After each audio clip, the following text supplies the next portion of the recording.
Revolution and Represent 107.3 FM. My name is Tariq. Now, listeners, you may remember not too long ago we had a spoken word artist by the name of Sully Breaks. Came down, dropped a live session, and a lot of you were excited about that. I was excited this morning when I opened up a package, had no idea what it was. Opened it up, put it in the player, pressed play, and it totally blew me away. It's his brand new piece from his brand new The Dorm Room EP. I'm going to have to let spoken word do what it does best and let it speak for itself. Brand new Sully Breaks.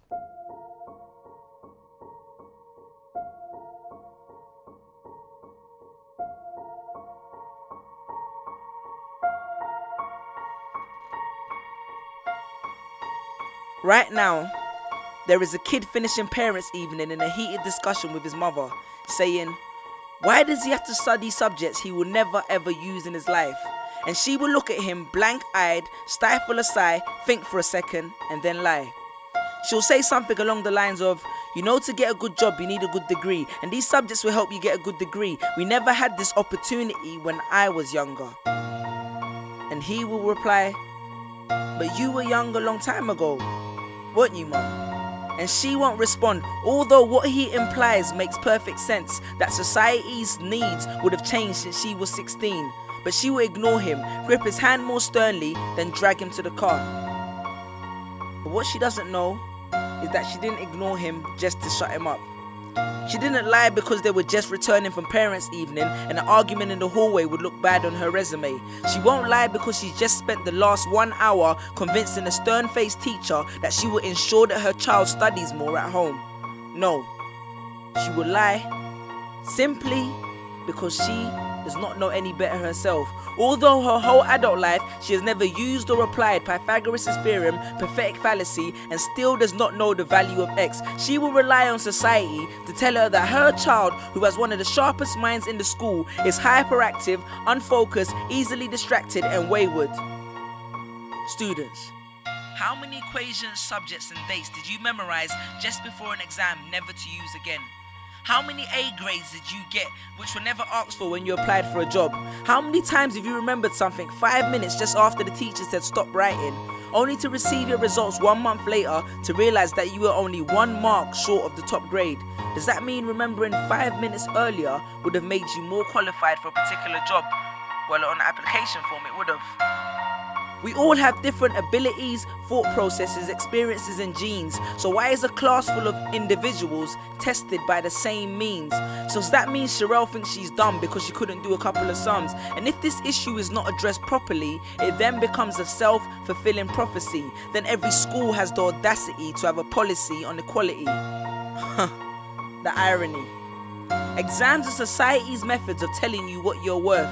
But you can't let society tell you what you are, because it's the same society that tells you that abortion is wrong but then looks down on teenage parents. The same society that sells products to promote natural hair, looks and smooth complexion, with the model on the box half photoshopped and has fake lashes and hair extensions, with pastors that preach charity but own private jets, imams that preach against greed but are all fat, parents that say they want educated kids but constantly marvel at how rich Richard Branson is, governments that preach peace but endorse wars, that say they believe so much in the importance of higher education and further learning, then why increase tuition fees every single year? I believe Miss Jefferson when she took me into the office and said that my exams would be imperative to my success, because we was taught to always follow when Miss Jefferson led. But then I took Jefferson out of the equation and learned to think for myself. I realized we was taught to always follow when Miss led. The irony. Test us with tests, but the finals are never final, because they never prepare us for the biggest test, which is survival. And what I suggest is fairly outlandish, so I do not expect everyone to understand this, except for the kids who knows what it feels like to be worth no more than that D or that A that you get on results day, and the ones whose best stories were never good enough for the English teacher, because apparently you missed out key literal techniques, did not follow the class plan, and the language was too informal for him to understand. But then he'd reference Hamlet and Macbeth, and you'd fight the urge to express your contempt by partially clenching your fist with only your medius finger left protruding in the middle of your hand, and then asks if he was aware that Shakespeare was known as the innovator of slang, or the kid at the back of the class who thinks, why am I studying something that doesn't fuel my drive? But then when confronted with a maths problem, his eyes come alive. So this one is for my generation, the ones who found what they were looking for on Google, the ones who followed their dreams on Twitter, pictured their future on Instagram, accepted destiny on Facebook. This one's for my failures and my dropouts, for my unemployed graduates, my shop assistants, cleaners and cashiers with bigger dreams,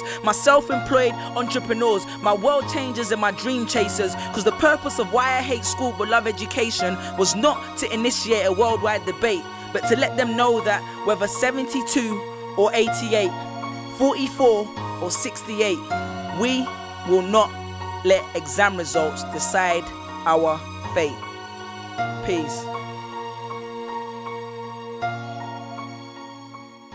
Just these pictures on my phone, sitting all alone, visualizing home.